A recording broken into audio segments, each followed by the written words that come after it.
मेरा नाम राव शाहिद महमूद है और मैं समा टीवी पाकिस्तान के अंदर सीनियर प्रोड्यूसर के तौर पे काम कर रहा हूँ और मुझे मीडिया में काम करते हुए 15 साल हो गए हैं ऑलमोस्ट।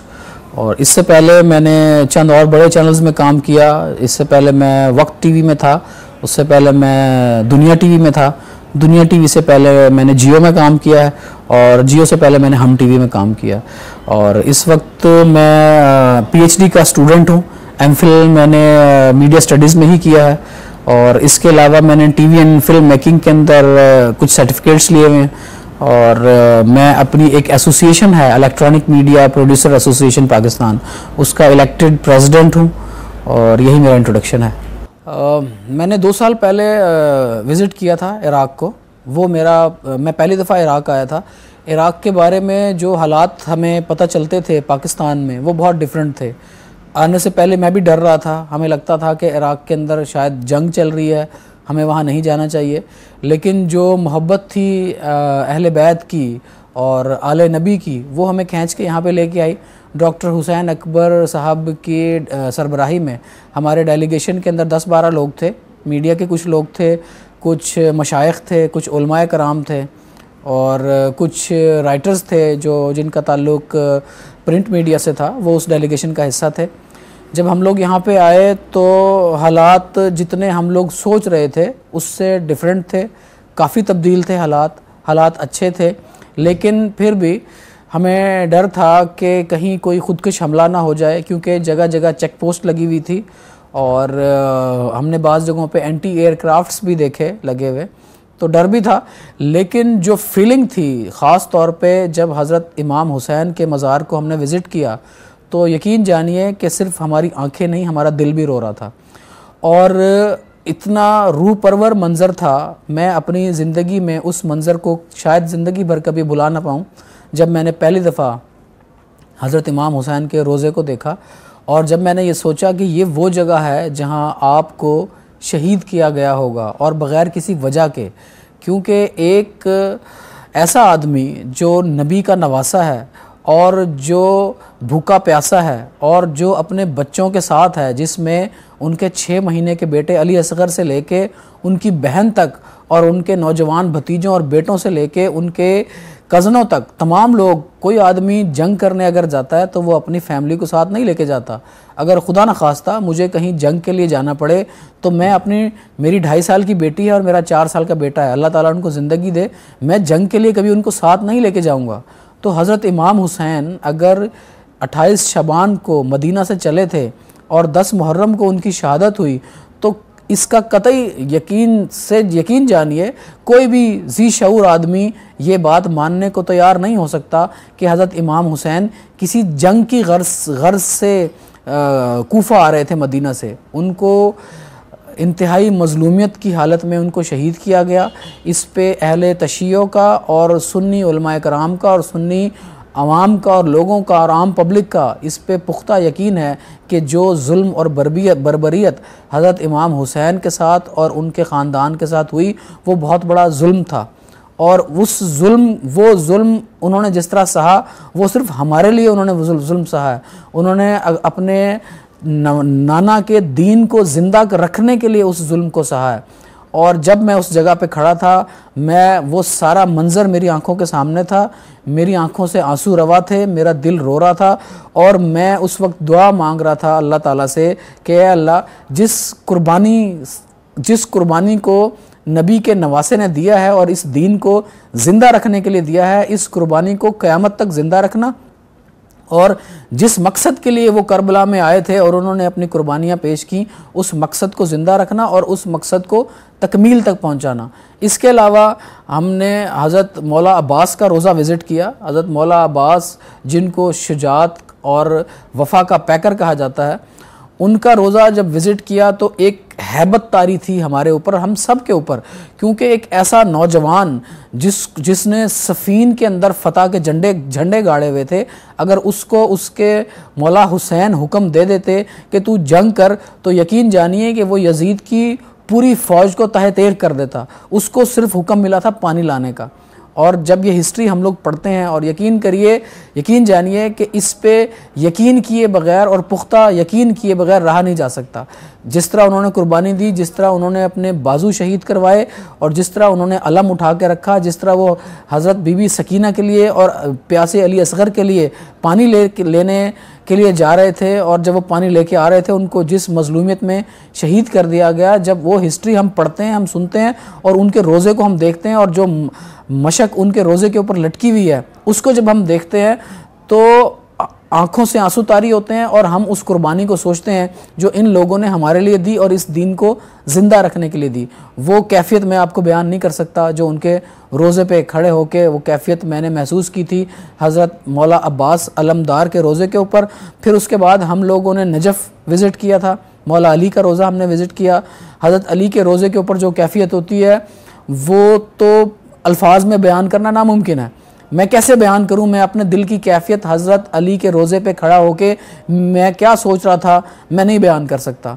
एक ऐसा बच्चा जिसने सबसे पहले नबी पाक सल्लल्लाहु अलैहि वसल्लम का साथ दिया, एक ऐसा नौजवान जिसने अपनी ज़िंदगी को ख़तरे में डाल के, जब सब लोग मक्का से ट्रैवल करके मदीना गए, वो अमानतों के लिए नबी पाक सल्लल्लाहु अलैहि वसल्लम के बिस्तर पे सो गया, और सुबह जब उससे किसी ने पूछा कि तुम्हें डर नहीं लगा कि अगर तुम्हें शहीद कर दिया जाता, तुम्हें कत्ल कर दिया जाता, तो आपने फरमाया कि यकीन कीजिए मैं आज इतना पुरसकून सोया हूँ क्योंकि मुझे यकीन था कि नबी पाक सल्लल्लाहु अलैहि वसल्लम ने मुझे कहा है कि तुम अमानतें लौटा के वापस आओगे, तो मुझे यकीन था कि मैं अमानतें लौटा के ही वापस आऊँगा। उनके रोज़े पे खड़े होके जो आपके दिल की कैफियत होती है वो नाकाबिले बयान है। लेकिन जो एहसासात हैं जो मैंने महसूस किया, उसके बाद मैं अपने अंदर एक ताकत महसूस करता हूँ। ये मौला अली का दुर्र नजफ़ है जो उनकी निशानी के तौर पे मैंने पहना हुआ है। मेरी ज़बान में इतनी रवानी उस वक्त नहीं थी, मैं ज़्यादा एक्सप्लेन करने लगा हूँ चीज़ों को जब से मैंने इन दरबारों को विज़िट किया है। ये इनकी करामात हैं, ये इनकी मुबारक कब्रों की करामात हैं जो इस वक्त मेरे अंदर नज़र आई, और मैंने जीती जागती आँखों से यहाँ पे ऐसे ऐसे मनाजिर देखे हैं मैं बयान नहीं कर सकता। मैं यहाँ से मैं एक वाक़या बयान करना चाहूँगा यहाँ पे। वो ये वाक़या है कि जब मैं सोच रहा था कि यहाँ से मैं क्या लेके जाऊँ अपने दोस्तों के लिए, अपने घर वालों के लिए मैं क्या लेके जाऊँ, मुझे कुछ समझ नहीं आ रहा था। एक जंगज़दा मुल्क जिसकी हर बिल्डिंग तबाह है, जिसके बाज़ारों में कोई ऐसी चीज़ नहीं मिल रही जो मैं ख़रीद के लेके जाऊँ, तो मेरे दिल में अल्लाह ताला ने एक ऐसी बात डाली कि मैं लंगर इमाम हुसैन अपने साथ लेके जाऊं। मैंने हज़रत इमाम हुसैन के लंगर से रोटियां इकट्ठी की, मैं उनको लेके अपने साथ गया, और कुछ लंगर हमें एयरपोर्ट पे अतबा हुसैनिया वालों ने भिजवा दिया। वो फ्रेश लंगर था, मैंने उसको बैग में अपने बंद किया। तकरीबन 20 घंटे की फ़्लाइट के बाद, 20 घंटे कहीं फ़्लाइट रुकी। पहले हम लोग नजफ़ में रुके, फिर हम लोग कतर में रुके, फिर हम लोग कराची में रुके, फिर हम लोग लाहौर पहुँचे। तकरीबन 18 या 20 घंटे ट्रैवल करके जब हम लोग लाहौर पहुँचे, मैंने बैग खोला तो मेरा बैग नहीं खुल रहा था। उसको मैंने 0-0 पे बंद किया था। मेरे साथ मेरे 2 दोस्त थे, मैंने उन दोस्तों को कॉल किया। मैंने 2 घंटे पहले ख़ुद प्रैक्टिस की, वो बैग मेरे से नहीं खुला। फिर मैंने अपने दोस्तों को कॉल की, हमने क्या पासवर्ड लगाया था, उन्होंने बताया हमने 0-0 पे इसको बंद किया था। 2 घंटे प्रैक्टिस के बाद जब मैं उसको नहीं खोल सका, मैं सो गया। सुबह 12 बजे जब मेरा मुलाजिम आया, उसने बैल दी, उसकी बैल से मेरी आंख खुली। मैंने उसको बैग दिया, मैंने कहा यार इसको खुलवा के लेके आ। यकीन कीजिए वो 5 मिनट बाद वापस आ गया। तो मैं समझा कि दुकानदार ने इनकार कर दिया, की मेकर इसको नहीं खोल सकता।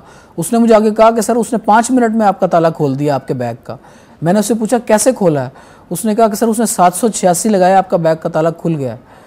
जब मैंने लंगर खोला तो मेरा बैग में लंगर उतना ही ताज़ा था जितना मैं यहाँ से लेके गया था, और उसके बाद मैंने बैग को दोबारा बंद किया। मैंने 786 पे उस बैग को खोला, वो बैग 786 पे नहीं खुला, वो 0-0 पे ही खुला।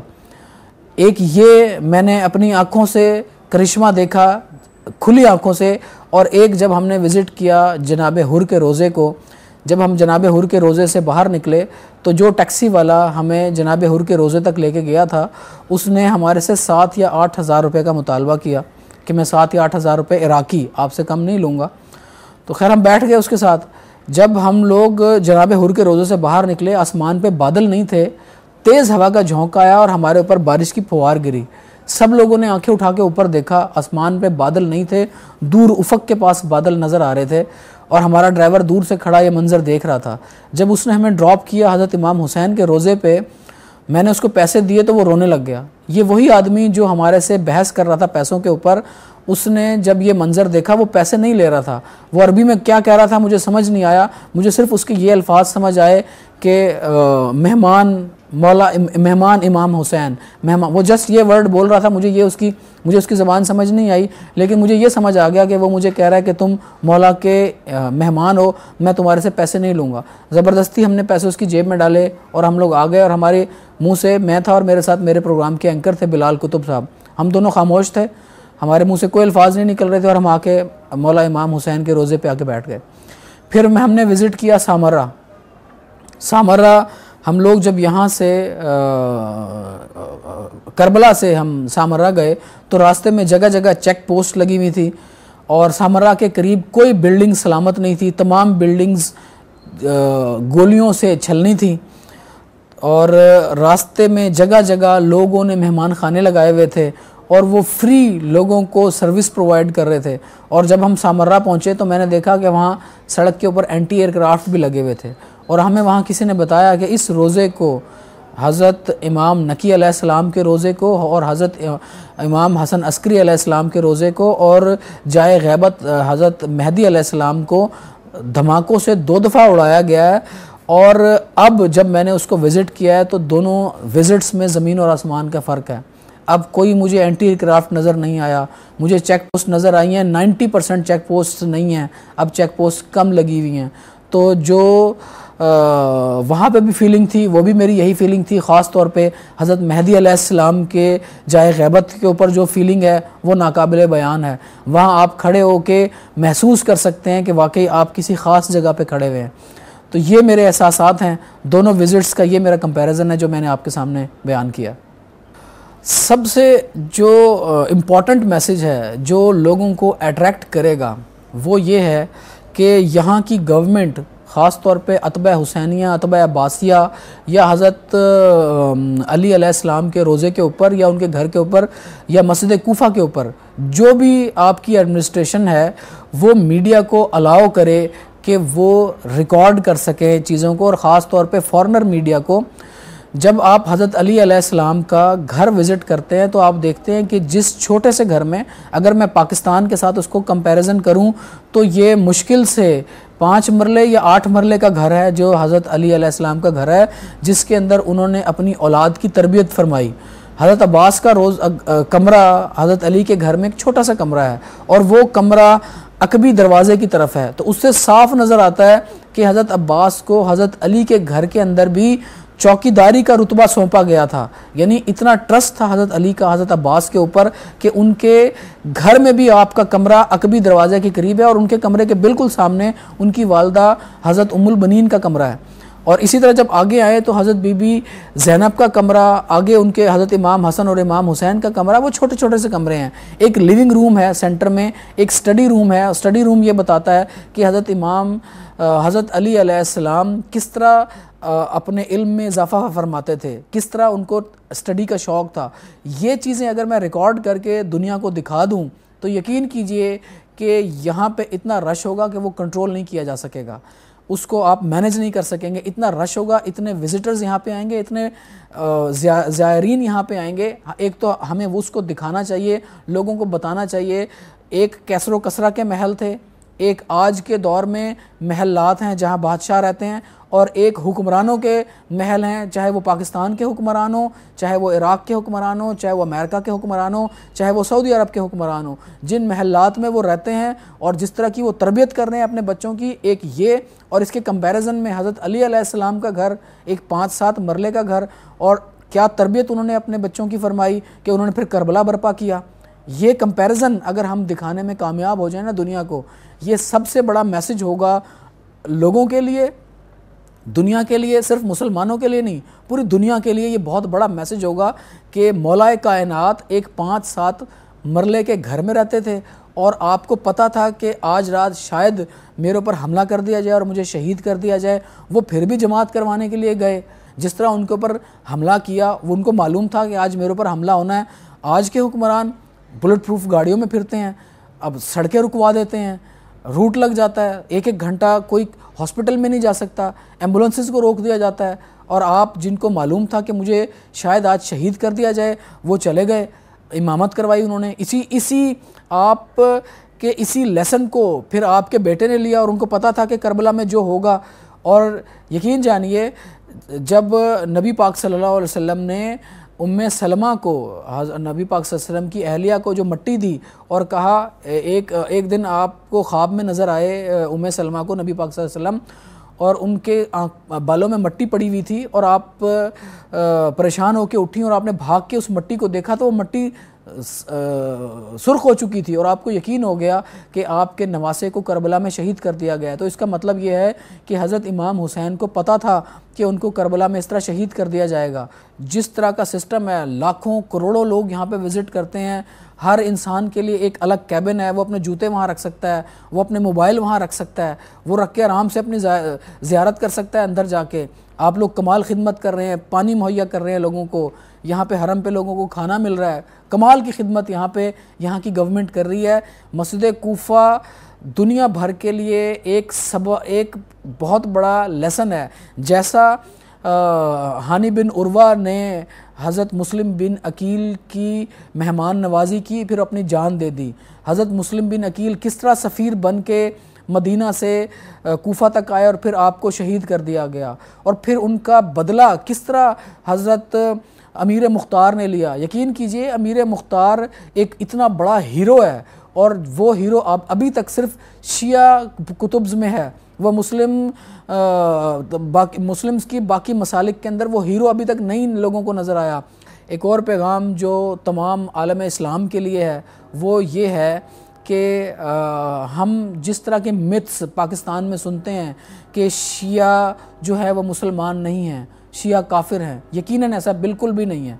मैंने अपनी आँखों से यहाँ पे आके देखा है, यहाँ पे जिस तरह शिया मसलक को प्रैक्टिस हो रहा है वो बिल्कुल ऐसा ही है जिस तरह मुसलमान और सुन्नी मुसलमान और बरेलवी सुन्नी मुसलमान पाकिस्तान के अंदर जाके मज़ारात के ऊपर प्रैक्टिस करते हैं, वो ऐसा ही वो बिल्कुल उसी तरह प्रैक्टिस यहाँ पे कर रहे हैं मज़ारात के ऊपर, जिस तरह बाकी मुसलमान अपने मज़ारात पे जाके अपने मसालिक को प्रैक्टिस करते हैं। ये जो शिया को काफिर कहा जाता है, मैं नहीं समझता कि शिया काफिर है।